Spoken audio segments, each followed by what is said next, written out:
Morning dear students, आप सबका BPI spoken पर स्वागत है। आप चैनल पर पहली बार आए हैं तो प्लीज चैनल सब्सक्राइब कर लीजिए। वीडियो पसंद आती है उसको लाइक एंड शेयर करना ना भूलें। साथ में टेलीग्राम ज्वाइन कर लो, वहां पे आपको इसकी वोकैबुलरी आर्टिकल सेंड कर दिया जाएगा। सो हमारी क्लास का पहला शब्द है आर्कियोलॉजिस्ट।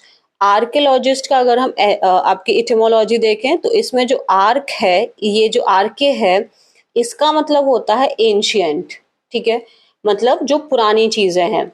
उसके बाद ये जो लॉजी है, लॉजी LOGY, इसका मतलब होता है किसी चीज का विज्ञान यानी कि साइंस या उसका अध्ययन करना यानी स्टडी। और IST जब भी आप कहीं देखेंगे तो वो एक व्यक्ति के बारे में बताता है यानी पर्सन। तो और इसका पार्ट्स ऑफ स्पीच क्या हो गया, नाउन हो गया। तो आर्कियोलॉजिस्ट को अगर हम इसको इसके शब्द के ही हिसाब से लिखें तो ये क्या बन गया, अ पर्सन, एक व्यक्ति।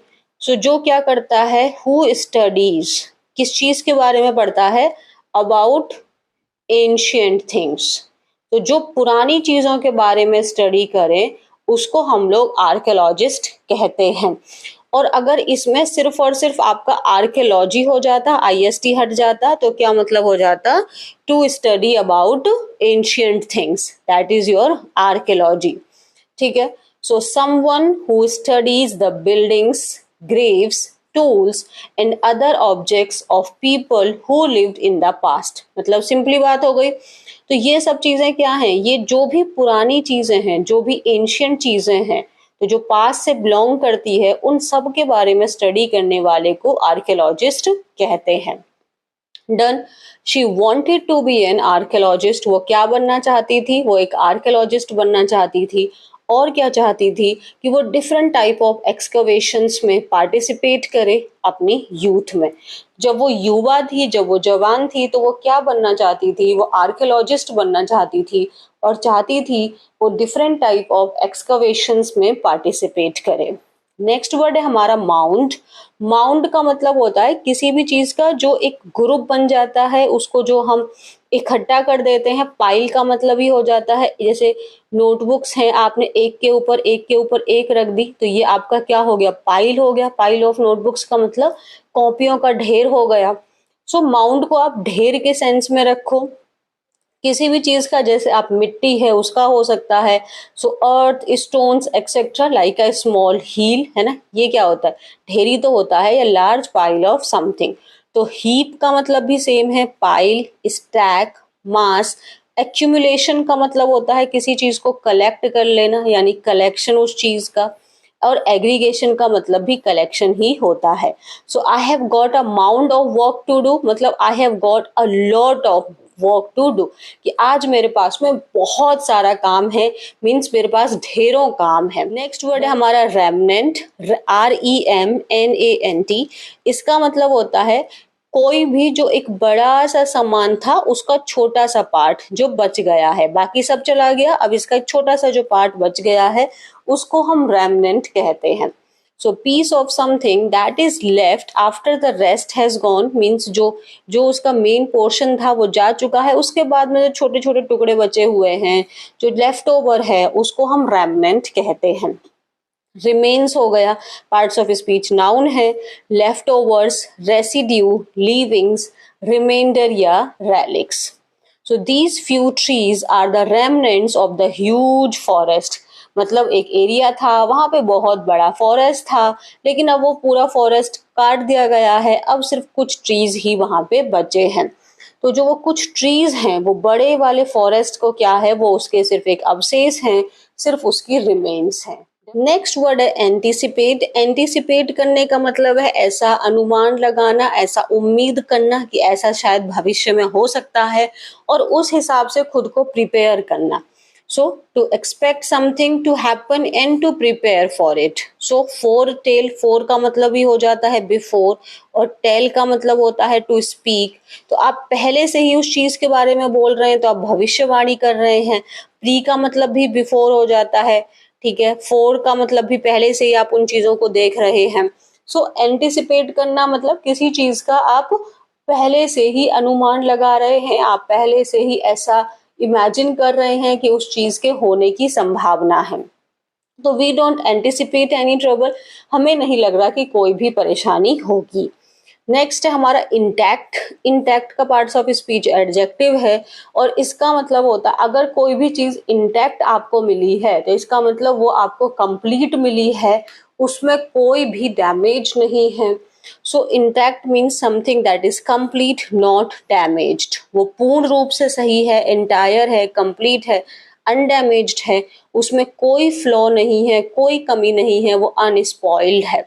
सो many of the old buildings are still intact, मतलब वो एकदम सही है, उनमें कोई भी डैमेज नहीं हुआ। इंट्रिकेट, इंट्रिकेट का पार्ट्स ऑफ स्पीच एडजेक्टिव है और इंट्रिकेट का मतलब होता है कोई भी चीज जो जटिल है, कॉम्प्लेक्स है, उलझी हुई है।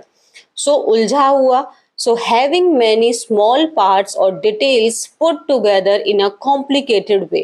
तो सिंपली हम क्या याद रखेंगे, इंट्रिकेट है इसका मतलब वो चीज कॉम्प्लेक्स है, कॉम्प्लिकेटेड है, आपस में उलझी हुई है। लेब्रिंथाइन, लेब्रिंथाइन का मतलब ही होता है वो चीज क्या है, कॉम्प्लेक्स है, उलझी हुई है, भूल भुलैया जैसी है, ट्विस्टेड है। So this is an intricate machine that requires some training to use it properly। तो ये मशीन कैसी है, ये कॉम्प्लेक्स है, ये कॉम्प्लिकेटेड है और इसको इस्तेमाल करने से पहले कुछ प्रॉपर ट्रेनिंग की जरूरत है। तो आप बहुत सिंपल याद रखो, अगर आपको कहीं भी शब्द इंट्रिकेट दिखाई दे रहा है तो वो चीज को किसको दिखा रहा है, वो कॉम्प्लेक्स को दिखा रहा है, वो जटिल को दिखा रहा है। नेक्स्ट वर्ड है हमारा सेक्लूडेड। सेक्लूडेड का पार्ट्स ऑफ स्पीच एडजेक्टिव है और इसका मतलब होता है एकांत, एकदम शांति, जो कि मिलना बहुत मुश्किल है। सो सेक्लूडेड, अगर कोई प्लेस आपको मिल जाए तो मजा आ जाए, तो सेक्लूडेड का मतलब एकांत, जहाँ पे आपको बहुत शांति है। So far away from other people या रोड्स, तो ऐसी जगह मिलना मुश्किल है।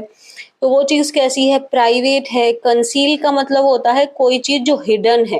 कंसील का मतलब क्या है, कोई चीज जो हिडन है। अच्छा यहाँ लिखा ही है, आप याद रखो, ये कंसील भी एक बहुत इंपॉर्टेंट शब्द है। इसका मतलब होता है कोई चीज ऐसी जो हिडन है, जो एक्सपोज्ड नहीं है, जो रिवील नहीं है। ये एक्सपोज का आपका एंटोनिम हो जाता है। एक्सपोज का मतलब क्या है, कोई चीज रिवील हो चुकी है, वो उजागर हो चुकी है। जैसे आज हम करेंगे अनअर्थ, अनअर्थ का मतलब भी हो गया वो चीज एक्सपोज्ड है, वो रिवील हो चुकी है, ठीक है। और आपका कंसील का मतलब है वो हिडन है, वो प्राइवेट है, उसके बारे में लोग ज्यादा जानते नहीं है, वो अनडिस्टर्ब्ड है। सेग्रीगेटेड है, वहां से बटा हुआ है, मेन लोकेशन से हटा हुआ है। सेग्रीगेट का मतलब होता है अलग अलग है वो चीज। So it use to be a secluded beach. मान लो कोई बीच है आज की डेट में तो वहां पे फुल ऑन भीड़ हो रखी है, लेकिन एक ऐसा समय रहा होगा जब वो सेक्लूडेड थी, जब वहां पे कोई भी भीड़ नहीं हुआ करती थी। वर्ड है हमारा एपिग्राफी। ग्राफ का मतलब ही हो जाता है टू राइट, है ना। एपिग्राफी, ग्राफ का मतलब होता है राइट और यहाँ पे एपी का मतलब हो जाता है ऑन। तो एक्चुअली एपिग्राफी का मतलब क्या होता है, जब भी आप स्टोन्स वगैरह देखते हैं और उन स्टोन्स पे कुछ कुछ आपको लिखा हुआ होता है, जिसको हम इंस्क्रिप्शंस कहते हैं। सो एपिग्राफी का मतलब होता है जो लिखावट है, जो लिखा हुआ है उन स्टोन्स के ऊपर, उसको पढ़ना, उसकी स्टडी करने को एपिग्राफी कहते हैं। तो आप सिंपल याद रखोगे, the study of words that are written into hard material, मतलब जो रॉक है। जैसे आप लोग जाते हो, अगर रेड फोर्ट वगैरह जाते हो तो वहां पे भाई दो लवर गए हैं तो वो अपना अपना लिख देंगे ना, दिस लव दिस। तो उन्होंने क्या कर दिया, उन्होंने भी उस पे अपना इंस्क्रिप्शन लिख दिया, उस पे भी उन्होंने अपना लिख दिया। और अब इसकी स्टडी अगर हम करने बैठे तो फिर हम उसको बोलेंगे एपिग्राफी। सो एपिग्राफी का मतलब क्या होता है, the study of words that are written on or cut into a hard material such as rock or stone. जैसे दिस स्टडी एग्जामिन्स, ये स्टडी क्या चीज चेक करती है, एविडेंस जो ड्राइव होते हैं किस चीज से, एपिग्राफी से, इंस्क्रिप्शन से। नेक्स्ट वर्ड क्या है, अबंडनमेंट। सो आपका अबंडन करने का मतलब ही होता है किसी को त्याग देना। MENT लगा के पार्ट्स ऑफ स्पीच नाउन हो गया, मीन्स परित्याग, आपने उसको हमेशा के लिए छोड़ दिया। So an act of leaving a person or thing permanently and completely. तो किसी को अबंडन कर देना मीन्स उसको छोड़ देना, उसको त्याग देना। और वो किस इरादे से छोड़ा है कि अब आप वापस वहां पे कभी भी नहीं जाएंगे। So his abandonment of his wife and children left them penniless. एक बात बताओ, किसने किसको छोड़ा है? उसकी पत्नी और बच्चों ने उस आदमी को छोड़ा है या उस आदमी ने अपनी पत्नी और बच्चों को छोड़ा है? देखो, his abandonment of his wife and children, तो अब यहाँ पे क्या लिखा है? Left them penniless. अगर हमें कंफ्यूजन पैदा हो तो हम आगे की तरफ पढ़े। आप इतने से पढ़ के हो सकता है कंफ्यूज हो कि किसने किसको छोड़ा। मान लो 1% आपके ब्रेन में ऐसा आए तो आप आगे रीड करेंगे, देखेंगे लेफ्ट देम पेनीलेस। किसको पेनीलेस छोड़ा? देम को।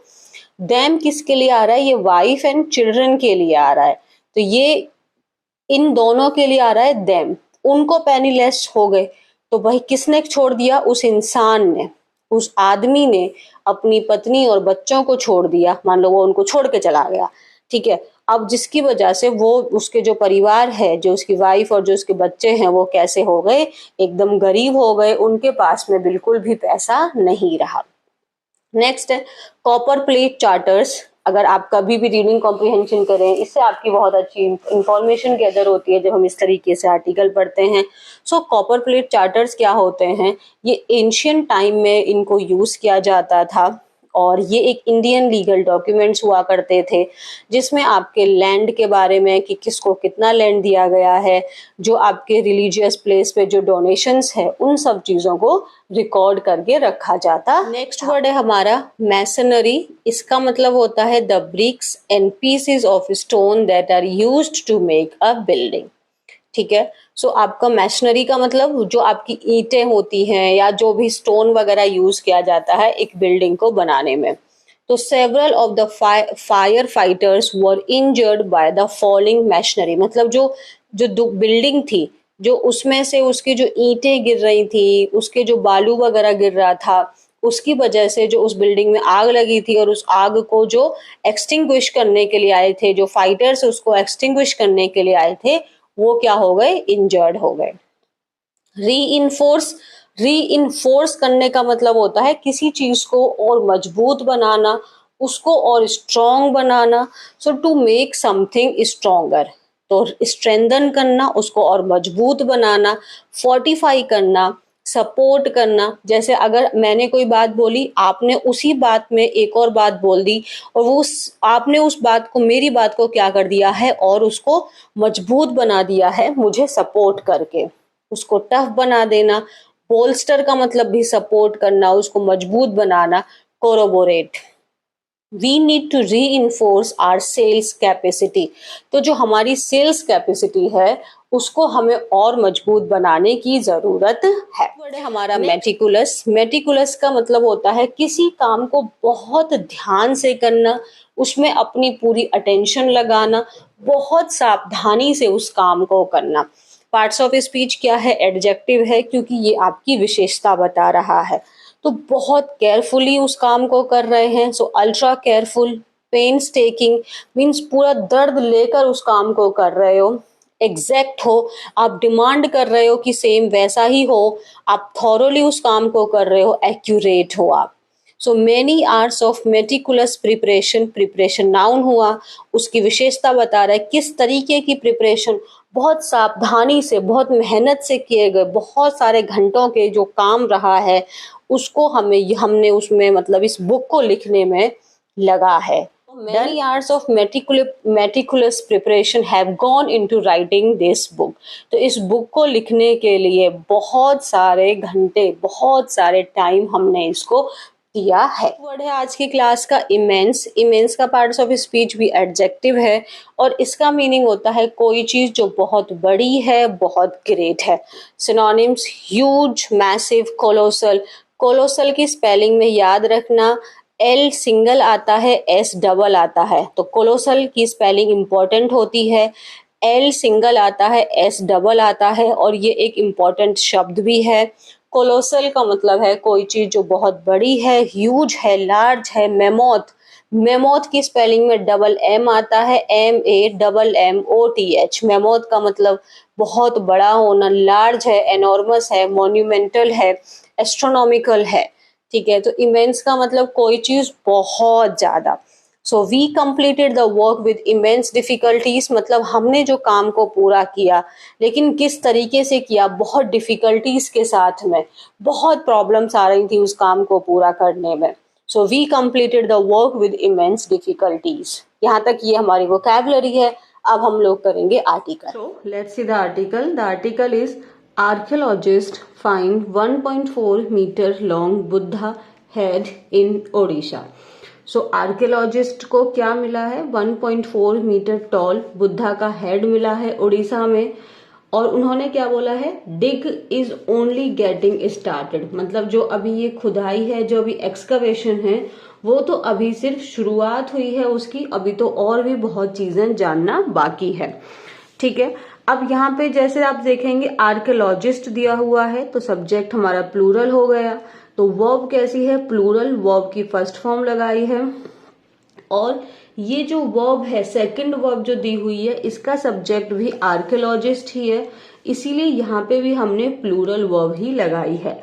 सो द आर्कियोलॉजिस्ट, ये सॉरी डिग नहीं, ये से। सो आर्कियोलॉजिस्ट से डिग इज ओनली गेटिंग स्टार्टेड। तो यहाँ पे एक ही सब्जेक्ट है, लेकिन उसकी वर्ब जो है वो दो हैं। आर्कियोलॉजिस्ट ने पाया और आर्कियोलॉजिस्ट ने कहा। Done.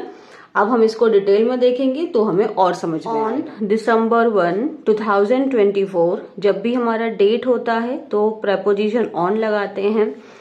A group of archaeologist, students and labourers gathered at a mound in the southern part of the 18-acre Ratnagiri Buddhist heritage site in Odisha's Jajpur district to unearth the remnants of history that still lay hidden beneath the surface। तो दिसंबर 1, 2024 को group of archaeologist और उनके साथ में students थे, labour थे, जो कहाँ पे इकट्ठा हुए थे?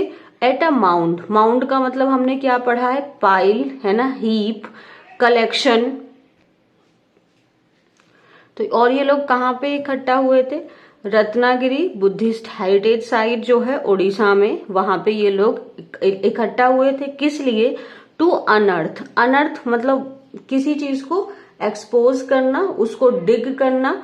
ठीक है। द रेमनेंट्स, रेमनेंट्स का मतलब हमने क्या पढ़ा था? जो अवशेष हैं, जो रिमेन्स हैं हिस्ट्री के, जो अभी भी जमीन में लेटे हुए हैं, मतलब जो अभी भी जमीन में हैं।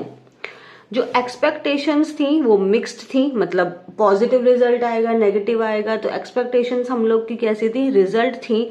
लेकिन हमें कोई भी डाउट नहीं था कि जब हम जो ये एक्सकवेशंस है, एक्सकवेशंस का मतलब क्या हो गया? जो ये खुदाई है, जब हम शुरू करेंगे, रिज्यूम करेंगे 6 डिकेड्स के बाद में, डिकेड कितना होता है? 10 ईयर। तो 60 ईयर के बाद में उन्होंने उस प्लेस पे एक्सकवेशन शुरू की थी। और हमको कोई शक नहीं था कि जब शुरू करेंगे तो डेफिनेटली हमें एक नई लाइट वहां पे स्प्रेड होगी, मीन्स हमें वहां पे न्यू नॉलेज प्राप्त होगी। एज द डेज पास्ट, मतलब जैसे जैसे उनका एक्सकवेशन होता रहा, दिन गुजरते रहे, जो रेलिस का मतलब भी क्या था? जो रिमेन्स थी, जो अवशेष थे, वो हमें धीरे धीरे रिवील होने लगे। जैसे जैसे वहां पे हम लोग और खुदाई करने लगे। And the delicate strokes of brushes, मतलब हम जो चीजों को जानने लगे, खुदाई होने लगी, तो वैसे वैसे जो पास्ट के अवशेष से थे वो निकलने लगे। Every inch of the earth seemed to hold a trace of history, मतलब every inch of the earth, earth का हर एक पार्ट ऐसा प्रतीत हो रहा था कि वो हिस्ट्री उसके अंदर में है, वो हिस्ट्री को रिवील कर रहा है। Still no one in the group anticipated that on that wintry morning they would discover a breathtaking piece of Buddhist heritage, an intact massive Buddha head lying face down। आगे still no one, लेकिन फिर भी किसी ने पूरे group में ये नहीं ऐसा उम्मीद की थी। एंटिसिपेट करना मीन्स ऐसी उम्मीद करना कि उस विंट्री मॉर्निंग में, क्योंकि ये दिसंबर 2024 का है, मतलब आर्टिकल अभी आया है न्यूज़पेपर में, बट ये जो काम हो रहा था वो तब का था। तो हमारे पूरे ग्रुप में से किसी ने भी ऐसा एंटिसिपेट नहीं किया था कि उस सर्दी की सुबह में हम दैट दे वुड डिस्कवर, हमें इतना बड़ा ब्रेथ टेकिंग मतलब बहुत बड़ा हमें एक पीस ऑफ बुद्धिस्ट हेरिटेज पे मिलेगा। इंटैक्ट का मतलब क्या था, कंप्लीट, विदाउट डैमेज। किसका, एक बहुत बड़ा बुद्धा का फेस जो जमीन पे नीचे लेटा हुआ है। Ratnagiri is no stranger to Buddha sculptures made of khondalite stone. तो यहाँ पे बोला है कि जो ये रत्नागिरी जो साइट है, ऐसा नहीं है कि ये कोई स्ट्रेंजर है कि बहुत कोई स्ट्रेंज चीज हो गई वहां पे बुद्धा का इस तरीके का इतना बड़ा हेड मिलके, क्योंकि वो ऑलरेडी वहां पे ऐसी चीजें रही हैं। Dozens of such carvings have been unearth in the area. Dozens means दर्जनों के नंबर में इस तरीके की कार्विंग्स जमीन में से निकाली गई हैं। लेकिन जब एक्सपर्ट्स ने मेजर किया उस मैसिव बुद्धा हेड को, जिसमें उनको मेजर कर, जिसको एक्सपोज करने में, उसको निकालने में अप्रोक्सीमेटली कितना टाइम लग गया था, 2 महीने का उनको टाइम लग गया। इसमें 2 मंथ का टाइम लग चुका था उसको कंप्लीटली बाहर निकालने में। And they found it to be 1.4 metres tall. और जब उसको नापा गया तो वो जो फेस था वो उसकी लेंथ कितनी हुई, कि उसकी जो हाइट कितनी रही थी, कि वो 1.4 मीटर टॉल उसकी हाइट थी उस फेस की। And this might be the largest ever discovered in Odisha. और ये जो है, ये स्कल्पचर जो मिला है, ये ओडिशा की सबसे बड़ी खोज में से मतलब आपका हो सकता था। The excavation at the site is likely to continue until the end of March, after which it will be impossible due to the harsh summer sun. तो अभी इस साल में जो ये एक्सकवेशन है, मतलब ऐसा मतलब संभावित है कि ये कब तक जारी रहेगा, मार्च के अंत तक में। और क्योंकि उसके बाद में क्या होगा कि इम्पॉसिबल हो जाएगा उसको आगे कंटिन्यू कर पाना, क्योंकि गर्मी बहुत ज्यादा है। फिर उसके बाद में जो आगे के एनालिसिस हैं वो किए जाएंगे, बाद में किए जाएंगे, पता करने के लिए whether the centuries old sculpture could be the largest Buddha head ever found in India. फिर उसके बाद में आगे और एग्जामिन किया जाएगा ये पता करने के लिए कि जो ये सेंचुरी ओल्ड स्कल्पचर जो हमने मिला है, जो ढूंढा है, क्या ये बुद्धा का जो हेड है वो इंडिया में पाया गया जो हेड में से सबसे बड़ा है क्या। ठीक है, और ये चीज क्या थी, मैग्निफिसेंट थी, अमेजिंग थी, एक्स्ट्रा ऑर्डिनरी थी।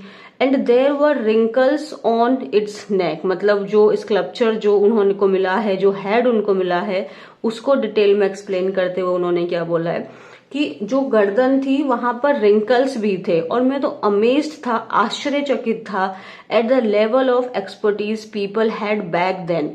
तो उस समय के लोगों में जो एक्सपर्टीज थी चीजों को लेकर, उस चीज को देखकर मैं आश्चर्यचकित था।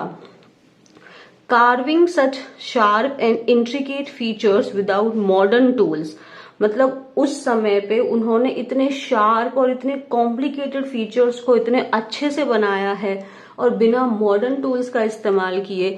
ये सब चीजें देखकर मैं क्या था, अमेज्ड था। Besides the colossal head, we also found 2 other Buddha heads lying nearby. ठीक है, besides मतलब सिर्फ ये नहीं, इसके अलावा जो एक बड़ा कोलोसल का मतलब ह्यूज, बहुत बड़ा, एक मैसिव जो हमको हेड मिला, उसके अलावा भी हमें 2 और हेड मिले थे जो वहीं पर थे। ये कौन कह रहे हैं, रिकॉल करना मीन्स किसी चीज को याद करना। तो ये आपके जो दिविशादा ब्रज सुंदर गणनायक हैं, जो सुपरिटेंडिंग आर्कियोलॉजिस्ट हैं पूरी सर्कल के। Done. Heels of jewels. So Ratnagiri आप इसके नाम से ही समझ सकते हैं। रतन क्या होते हैं हमारे यहाँ पे, उसका मतलब ही ज्वेल्स होता है, और गिरी का मतलब पहाड़ हो गया। तो heels of jewel in Odia, तो अगर रत्नागिरी का मतलब ही देखें तो क्या हो गया, हील्स ऑफ ज्वेल्स। ये कहाँ पे लोकेटेड है, hillock in the Asia hill range in Jajpur and, और ये किस चीज से घिरा हुआ है, रिवर्स से, जिसमें रिवर्स कौन कौन सी हैं आपकी, ब्राह्मणी, किमीरिया एंड भिरूपा और उनकी ट्रिब्यूटरीज। विलेज कहाँ पे सिचुएटेड है, around 100 kilometre from Bhubaneswar and is part of the diamond triangle. collection of 3 Buddhist sites, Ratnagiri, Udayagiri and Lalitgiri, located 100 kilometers radius. तो मतलब 10 किलोमीटर रेडियस. तो अगर यहाँ पे ये जो तीनों साइट्स हैं, जो बुद्धिस्ट की जो मेन 3 साइट्स हैं, रत्नागिरी, उदयगिरी और ललितगिरी, ये 10 किलोमीटर के रेडियस में ही है. आर्कियोलॉजिस्ट बिलीव, देखो प्लूरल है तो बिलीव आया है, this landscape was strategically chosen for Buddhist establishment. तो ये जो एरिया है वो बहुत सोच समझकर चुना गया था बुद्धिस्ट एस्टेब्लिशमेंट के लिए. Its nature made it ideal for spiritual and scholarly pursuits. It's once secluded मतलब क्या था, कोई चीज जो आइसोलेटेड है, वहां पे कोई डिस्टरबेंस नहीं है. तो जो इसका नेचर था उसने परफेक्ट बनाया. आइडियल का मतलब परफेक्ट हो गया. किस चीज के लिए? वहां पे स्पिरिचुअल के लिए, या फिर जो स्कॉलरली परस्यूट्स का मतलब डिजायर हो गया, उस चीज के बारे में आपको डिस्कवरी करनी है, आपको कंटेम्पलेट करना है, आपको पढ़ना है, तो उसके लिए ये एक परफेक्ट साइट थी इसका सेक्लूडेड होना. अगर हम वहां पे जो हमें चीजें मिली हैं उसके बेसिस पे बात करें, from sculptures and epigraphic remains. Epigraphic remains कौन से होते हैं? जो आपके इंस्क्रिप्शंस होते हैं. Earliest Buddhist settlement at Ratnagiri has been established to have begun in the 5th century, estimated to have begun in the 5th century AD, and the site flourished until the 13th century. ठीक है, तो अगर जो findings मिली हैं, जो sculptures मिले हैं, जो आपके एपिग्राफिक रिमेन्स हैं, तो ये सब चीजें क्या बता रहे हैं कि जो अर्ली बुद्धिस्ट सेटलमेंट था रत्नागिरी में, वो कब, ऐसा अनुमान लगाया गया है कि वो 5th सेंचुरी में स्टार्ट हुआ था और ये कब तक फला फूला था? 13th सेंचुरी तक. ओवर टाइम जो उसकी सिग्निफिकेंस है, जो उसकी इम्पोर्टेंस है, वो घटती रही, वो डिक्लाइन होती रही, और फिर इवेंचुअली लोगों ने उसको क्या कर दिया? अबेंडन कर दिया, उसको त्याग दिया. लेकिन फिर भी जो बुद्धिस्ट एक्टिविटीज हैं इस एरिया में वो कंटिन्यूड रही थी 16th सेंचुरी तक. रत्नागिरीज की जो हिस्टोरिकल इम्पोर्टेंस है वो वेल डॉक्यूमेंटेड है अलग अलग सोर्सेस के थ्रू, जिसमें आपके हिस्टोरिकल रिकॉर्ड्स हैं, इंस्क्रिप्शंस हैं या लिटरेरी एविडेंस हैं. कॉपर प्लेट चार्टर क्या होता है? ये आपका एक टाइप ऑफ, मतलब जहाँ पे लिखा गया है, ठीक है, ऑफ सोमवांसी किंग करना अनअर्थ मीन्स टू, ये मिला था एक्सकवेशंस के द्वारा. जब वहां पे एक्सकवेशंस हो रही थी उस ड्यूरिंग में ये चीज भी वहां पे उन्होंने डिस्कवर की थी. और कि वो चीज क्या कंफर्म करती है कि जो आपका रत्नागिरी है उसकी इम्पोर्टेंस को वो चीज वहां पे डिस्प्ले करती है कि एक समय ऐसा था जब ये मेजर सेंटर हुआ करता था.